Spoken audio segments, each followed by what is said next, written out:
Hello students, welcome back to Hindi mirror channel. सभी students का Hindi mirror पर फिर से स्वागत है। अभी जो हम कटनेट लेकर आए हैं बीए फर्स्ट सेम के लिए लेकर आए हैं, और ये जो बीए फर्स्ट सेम के लिए कंटेंट लेकर आए हैं, ये जो यूओयू यानी उत्तराखंड ओपन यूनिवर्सिटी के जो स्टूडेंट्स हैं उनके लिए लेकर आए हैं। और कंटेंट का नाम बता दें कि ये जो है आपके लिए प्रीवियस पेपर है जो लास्ट अभी दिसंबर में एग्ज़ाम हुए थे फर्स्ट सेमेस्टर के उत्तराखंड ओपन यूनिवर्सिटी के। और आपके पेपर का कोड नंबर है BAHIN 101। इसका प्रीवियस पेपर आपके पास नहीं होगा, तो चलिए हम आपके लिए लेकर आ चुके हैं। काफ़ी स्टूडेंट्स ने बाई बुक अपनी तैयारी कर ली होगी, क्योंकि इसका कंटेंट हमने बाई बुक पहले से ही अपलोड किया हुआ है। अगर आपने वो प्लेलिस्ट में जाकर नहीं देखा है तो देख लीजिए।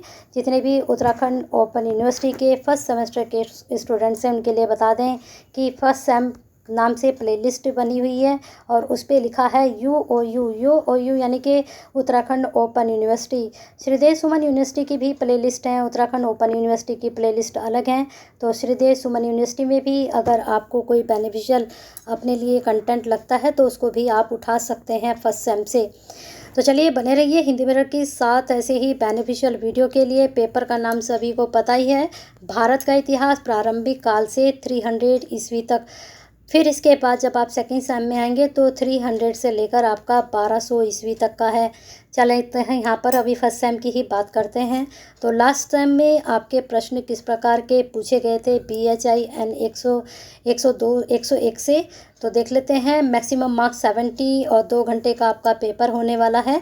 और यहाँ पर पैटर्न आपको थोड़ा समझा देते हैं। This paper is of 70 marks divided into 2 section A and B. Attempt contain these section according to the details instruction given therein. तो यहाँ पर इन्होंने कहा है कि हमने जो पेपर है 2 सेक्शन में डिवाइड कर दिया है, का और ख। और प्रत्येक खंड में दिए गए विस्तृत निर्देशों के अनुसार ही आपको अपने प्रश्नों को हल करना है। अब बात करते हैं सेक्शन की। सेक्शन ए में जो आपके रखे गए हैं लॉन्ग आंसर टाइप क्वेश्चन रखे गए हैं, यानी कि दीर्घ उत्तर वाले प्रश्न। अब इन दीर्घ उत्तर प्रश्न में क्या क्या प्रश्न पूछे गए थे वो आपको बता देते हैं, जो आपके लिए बहुत ही महत्वपूर्ण रहेंगे। और आपको बता दें कि यहाँ पर कुल प्रश्न आपको 5 और 8 और 5 13 क्वेश्चन आपको मिलेंगे। और इन 13 क्वेश्चन में 4 से 5 क्वेश्चन ऐसे होंगे जो बिल्कुल रिपीटेड क्वेश्चन होंगे। वो रिपीट होंगे, टॉपिक भी रिपीट होंगे, क्योंकि जो टॉपिक है वहाँ उससे बाहर तो कुछ नहीं पूछा जाता ना। अब मैं आप पेपर के जब क्वेश्चंस आपको बताऊंगी तो वहाँ बताऊंगी कि किस तरह से प्रश्न आपके चेंज हो जाते हैं, टॉपिक वही रहता है। तो चलिए यहाँ पर 5 क्वेश्चन होंगे, 2 क्वेश्चन आपको करने हैं 38 नंबर के ये। तो पहला प्रश्न पूछा गया था, प्राचीन भारतीय इतिहास के स्रोतों पर चर्चा कीजिए। तो ये प्रश्न 100% इस बार भी आपका आएगा, लेकिन हो सकता है प्राचीन भारतीय इतिहास से राजनीतिक पूछ लें, सामाजिक पूछ लें, आर्थिक पूछ लें। अब यहाँ पर स्रोत पूछा है, हो सकता है इस बार राजनीतिक तीनों इनकी अवस्थाओं पर चर्चा करवाएं आपसे और स्रोत ही पूछ लें। सिंधु सभ्यता की उत्पत्ति पर प्रकाश डालिए। अब यहाँ पर उत्पत्ति पूछा गया है, हो सकता है सिंधु सभ्यता से संबंधित इस बार कुछ और रिपीट कर देंगे। तो ये टॉपिक आपको बहुत अच्छे से फोकस करने हैं, प्राचीन भारतीय इतिहास, सिंधु सभ्यता, वैदिक युगीन। आप देखिए वैदिक युगीन में क्या पूछा गया था लास्ट टाइम। वैदिक युगीन में पूछा गया था धार्मिक विचार एवं अनुष्ठानों पर चर्चा कीजिए। अब वैदिक युगीन में हो सकता है इस बार आपसे आर्थिक स्थिति पूछ ली जाए किस प्रकार की थी, या फिर इस बार सामाजिक स्थिति पूछ ली जाए किस प्रकार की थी। तो किसी भी तरह से प्रश्न बनते हैं, तो आपको सिर्फ वैदिक युग को फोकस करना है, सिंधु सभ्यता की उत्पत्ति को फोकस करना है, और प्राचीन भारतीय इतिहास को। तो 3 टॉपिक को बिल्कुल डीपली पढ़कर जाइए, यहाँ से प्रश्न 100% बनेगा।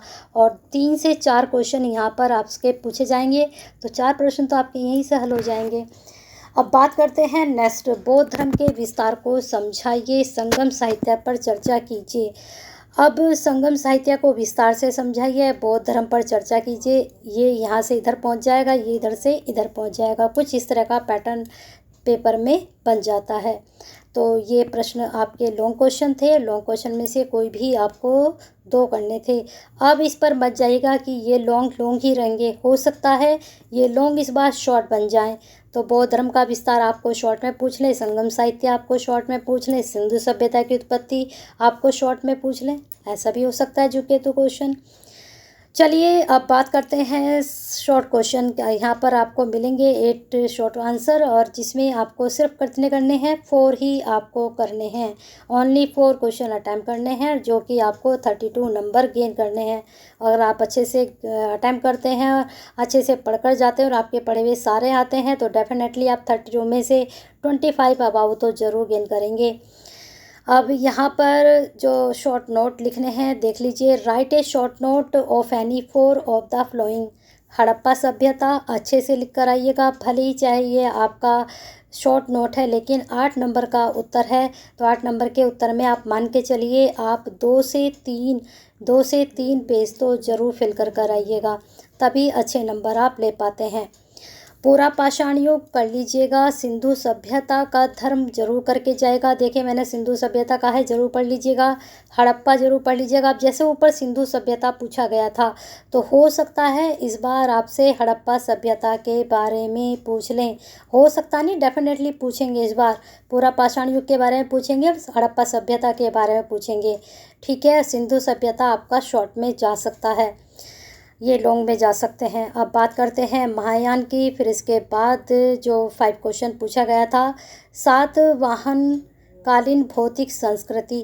अब देखिए जैसे कि मैंने आपको वैदिक में बताया था कि यहाँ पर इस बार धार्मिक पूछा गया है, अनुष्ठान के बारे में पूछा गया है। तो हो सकता है इस बार आप किससे सामाजिक पूछ लें या फिर राजनीतिक पूछ लें, ऐसे ही यहीं पर है।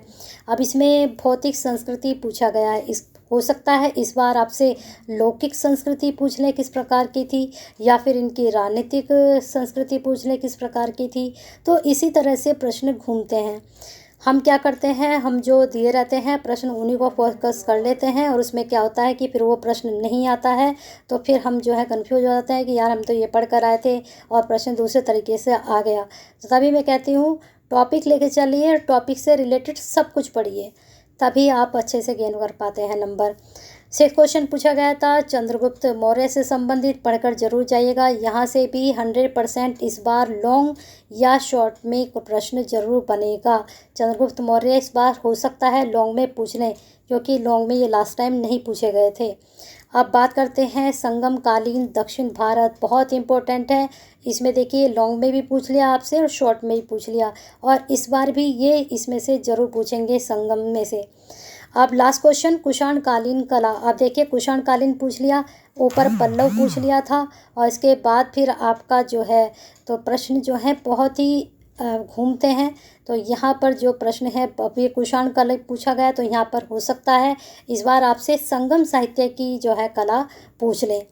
तो बने रहिए हिंदी मिरर के साथ। हम तो बताते हैं कि किस प्रकार से आपको पढ़ना है, पढ़ना आपको है, तैयारी आपको करनी है, करते रहिए। और हिंदी मिरर के साथ कनेक्ट नहीं हुए हैं तो होकर ज़रूर जाइएगा।